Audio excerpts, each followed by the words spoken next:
আতঙ্কে আছে ব্রাজিল দল। গ্রুপ থেকেই বাদ পড়তে পারে ব্রাজিলের এবারের কোপা আমেরিকার যাত্রাটা বেশি ভালো হয়নি। প্রথম ম্যাচেই ড্র করেছে ব্রাজিল দল। দরিবালের শিষ্যরা পয়েন্ট টেবিলের এবারের দ্বিতীয় স্থানে আছে, তবে সেটি বেশি দিন হয়তো বা টিকতে পারবে না।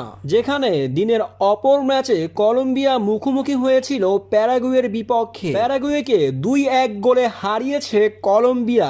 এতেই গ্রুপের শীর্ষ স্থান দখল করে নিয়েছে কলম্বিয়ারা। তবে এবার ব্রাজিলের প্রতিপক্ষ কোস্টারিকা নয়, ব্রাজিলের প্রতিপক্ষ হবে কলম্বিয়া। কলম্বিয়ার সাথে জিততেই হবে ব্রাজিলকে, তবে কলম্বিয়া ছাড় দিবে না ব্রাজিল দলকে। এ নিয়ে আতঙ্কে আছে ব্রাজিলের কোচ ডরিবাল জুনিয়র। যদি ব্রাজিলকে কলম্বিয়া হারিয়ে দেয় তাহলে ব্রাজিল গ্রুপ পর্ব থেকেই বাদ পড়তে পারে। এবারের কোপায় ব্রাজিলকে আর দেখাও না যেতে পারে। যেখানে ব্রাজিল প্রথম ম্যাচে ড্র করেছে, তাই তো আর বাকি আছে দুটি ম্যাচের মধ্যে কমপক্ষে একটি ম্যাচে জয়লাভ করতে হবে ব্রাজিল দলকে। একটি ম্যাচ হবে কলম্বিয়ার বিপক্ষে এবং অন্যটি হবে প্যারাগুয়ের বিপক্ষে। তবে এবার ব্রাজিলের কোপা আমেরিকার সমীকরণ কঠিন হয়ে দাঁড়িয়েছে।